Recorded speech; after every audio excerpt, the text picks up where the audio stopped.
E hoje nós queremos tomar, a partir da nossa liturgia, 3 intuições que vai nos ajudar a rezar. A primeira delas é uma revisão, né? Uma espécie de atualização catequética. Então é uma perguntinha que eu vou fazer para você sobre este domingo. Segunda, pensar um pouquinho, né, esse significado da alegria cristã, e depois uma espécie de relato de experiência para a gente terminar a nossa reflexão.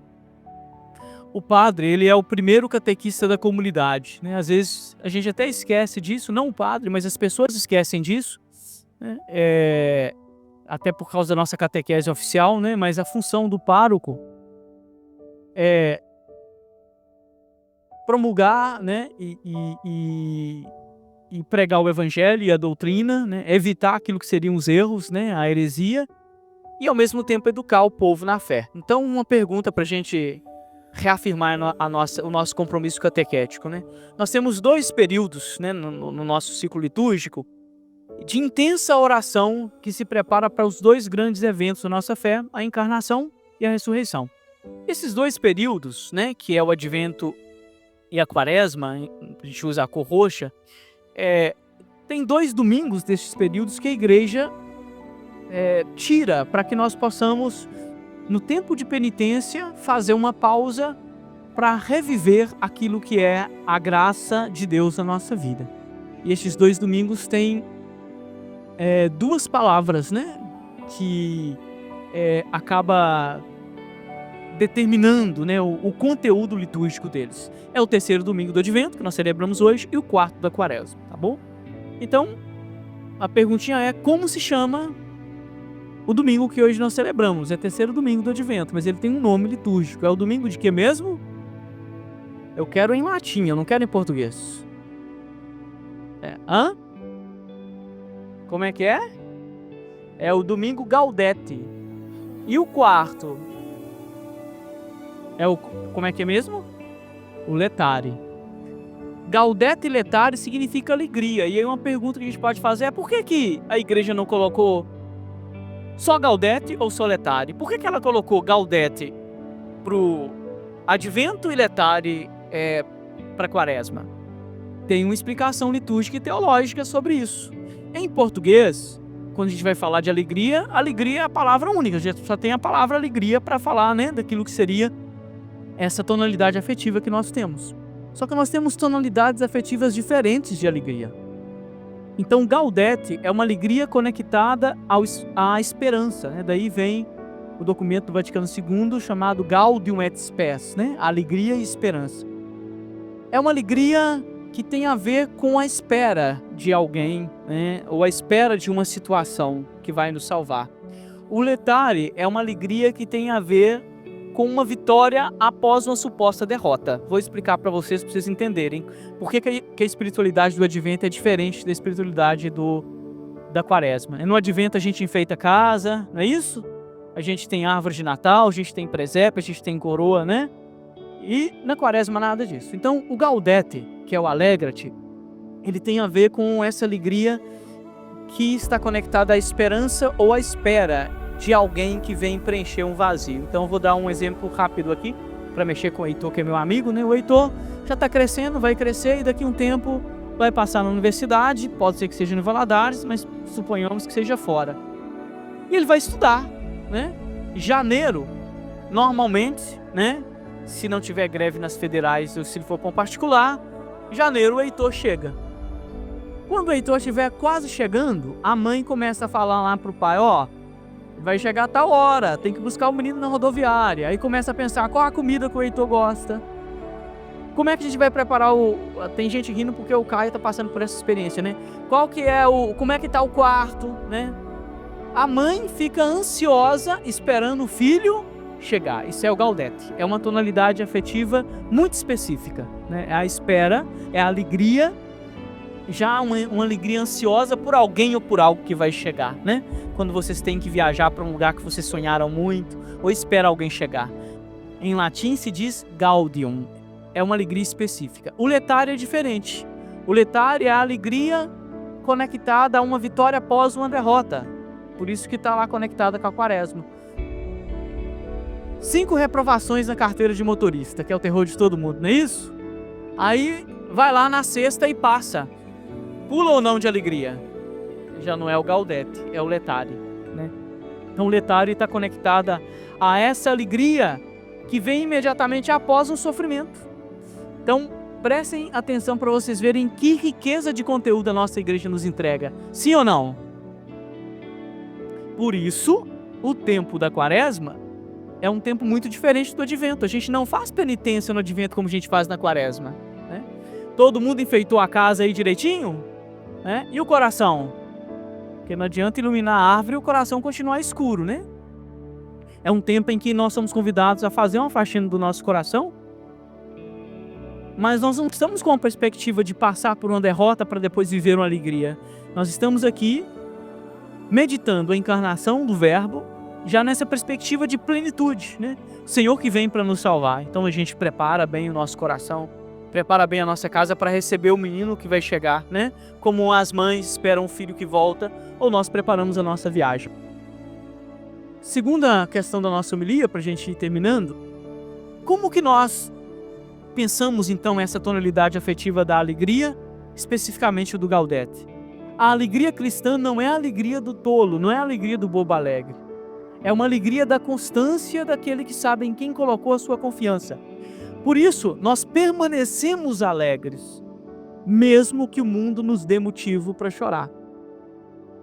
Então, a alegria cristã, ela está conectada à capacidade que nós temos de colocar a nossa esperança nas mãos do Senhor. E essa alegria ela é mantida pela reza do Santo Terço, pela participação na missa diária, pelo esforço que nós fazemos para manter a nossa espiritualidade, né? Não se trata de julgamento, tá, gente? É só para vocês entenderem. Mas olha, quem está aqui hoje fez um esforço maior do que quem ficou em casa. Porque, sinceramente, eu vim porque eu sou o padre, né? Então tem que celebrar, brincadeiras à parte, né? Mas estava chovendo muito mesmo, muito, né? E Valadares não aguenta chuva. Então, mesmo com essa chuva, eu saio de casa para fazer o exercício de participação da Santa Missa. Mesmo na minha pressa, eu rezo o meu terço, né? Mesmo não tendo motivos, né? Ou melhor, não tendo ânimo para rezar, eu insisto e rezo. É a alegria cristã, a alegria daquele que não se deixa vencer pelo tempo, pelos tempos, ou pelas ideologias, ou por aquilo que o mundo nos coloca. E aí o último ponto da nossa homilia é como nós mantemos essa alegria, ou como nós testemunhamos essa alegria no nosso dia a dia. E eu acho difícil, não existe uma programação, né, assim, tem gente que está programado para ser mais feliz, né, tem gente que parece que nasceu com capacidade de resiliência maior. Não, tudo depende das circunstâncias, mas da opção que você faz em relação à sua espiritualidade. Eu estou convicto disso. E aí eu trago para vocês dois relatos, né, um que é público, todo mundo já deve ter escutado isso, e o outro que é uma questão mais pessoal, assim, de atendimento meu. Como é que vocês explicam uma pessoa que vai, né, a uma TV ou a uma rede social para falar que está ganhando uma miséria de 30 mil reais, e essa miséria chega aos 35 mil e não dá para sustentar a família? A pessoa não tem nenhum problema de saúde, mora num condomínio de luxo e reclama que os 35 mil reais dele não dá para sustentar a família. É aquela pessoa que reclama de tudo, sabe? Se tá chovendo tá ruim, se tem sol tá ruim, né? Se ganha 35 mil tá ruim, se ganhar 100 mil também tá ruim. Como é que vocês me explicam isso? E uma pessoa, uma mulher de 32 anos que eu atendi, que infelizmente descobriu um câncer de mama com 31, parou de amamentar o filho, né? Deu metástase. E aí eu fui atendê-la, ela já estava com 32 anos, um menininho de 5 e um outro de 1 ano. E eu chego lá, ela fala assim: padre, que bom que o senhor veio. 32 anos. Estava te esperando. E uma serenidade que me assustava. E aí, na hora de sair, ela falou assim: ô padre, só pedi uma coisa para Deus e para o meu marido. O que você pediu? Que eu sei que ele não vai ficar sozinho. Óbvio, né? Mulher lúcida, né? Jovem. Sei que ele não vai ficar sozinho. Que ele não arrume uma mãe muito ruim para meus filhos. Era a preocupação dela. Como é que vocês me explicam essas duas experiências? De um cara que tá lá reclamando dos 35 mil reais que ele ganha, com todas as regalias, e uma mulher de 32 anos morrendo com câncer, preocupada com a felicidade dos filhos. É que um colocou a sua força no mundo e o outro colocou a sua força em Deus. É que um contempla o mundo e o outro contempla a Deus. Então aquele que contempla a Deus, mesmo passando por um câncer terminal, não é que não sofre, não chore, tá? Porque nós temos direito de sofrer e de chorar. O que nós não temos direito é de nos desesperar. O sofrimento e até uns episódios depressivos pertencem ao cristão também. Depressão não é falta de fé, nós podemos ter. Mas o desespero não pertence ao cristão. A síndrome do poliqueixoso não pertence ao cristão. São coisas muito diferentes. Muito diferentes. Isso é muito importante pra gente. Como é que a gente explica essas duas figuras? É aquele que coloca o seu olhar em Deus com aquele que coloca o seu olhar no mundo. O mundo, tal como nós vivemos, sempre vai nos oferecer sofrimentos e desafios. Sempre. E quanto mais honesto você for, mais desafio você terá. Porque você está nadando contra a corrente. E aí, com todo respeito, né? A gente não gosta de ficar fazendo esses juízos, mas mais do que juízo é a constatação. Grande parte, para não falar a maioria, grande parte das pessoas que vivem muito bem neste mundo não são as que mais merecem, não são as mais honestas. Convenhamos, né? Eu estou falando aqui dos multimilionários e das pessoas assim, né?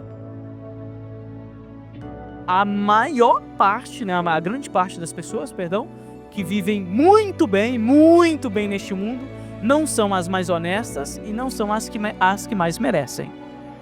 E são as menos resilientes, as que se queixam por tudo. Então, Domingo da Alegria é um momento da gente retomar a nossa vida, né? Falar, Senhor, não sei como é que eu vou enfrentar este problema de saúde, como que eu vou enfrentar este problema com meu filho, com minha filha, como que eu vou enfrentar este problema financeiro, né?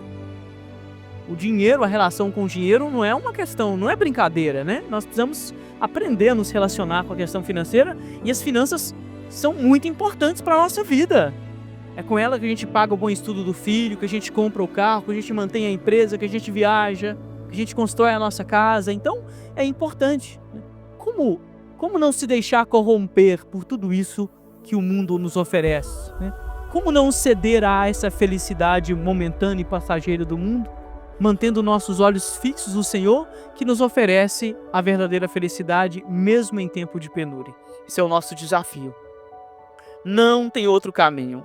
É a contemplação e a espiritualidade. É o dia a dia, a oração, a reza do Santo Terço, a participação da Santa Missa, o serviço que vocês prestam, né? E aí eu termino dizendo duas coisas, né, para ambientar essa felicidade. Eu falo assim: quem passa por uma Santa Missa e não sai incomodado por ela, pela homilia, tem duas possibilidades. Ou já alcançou a santidade, ou não entendeu o que a palavra diz. Porque é impossível sair de uma Santa Missa depois de ter escutado o Evangelho e não se perguntar se a minha vida é uma vida dedicada a Deus, né? E a felicidade daqueles que trabalham conosco. Hoje é o Domingo da Alegria, eu fico muito preocupado, né, com o meu ministério. Por exemplo, se eu sou sinal de alegria. Porque o pároco, ele tem umas funções chatas de secretaria, de coordenação, né? E eu zelo muito por isso. Por onde eu passo, eu provoco temor ou alegria nas pessoas. As pessoas são capazes de chegar perto de mim para falar as coisas que elas querem, né? Eu sou sinal de alegria na vida das pessoas.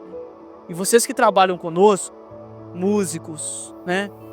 Os nossos ministros, os nossos secretários, a gente tem que tratar vocês com muito carinho, porque quanto mais vocês se aproximam da estrutura da igreja, dependendo da relação que vocês têm com essa estrutura e do conhecimento ou da espiritualidade que vocês se nutrem, vocês podem ou se frustrar ou se apaixonar, porque vocês estão dentro da estrutura. Vocês veem a imperfeição do padre, vocês veem a imperfeição da nossa liturgia, vocês veem a imperfeição da nossa estrutura, porque a igreja é santa e pecadora, né? E mesmo assim, vocês se mantêm fiéis ao serviço. podem ter certeza que isso é graça de Deus. Tendo motivo para se decepcionar, vocês permanecem, porque são tocados pela graça de Deus. Não existe outra explicação. Só Ele é capaz de nos manter na alegria, mesmo que tenhamos motivos para chorar. Louvado seja o nosso Senhor Jesus Cristo.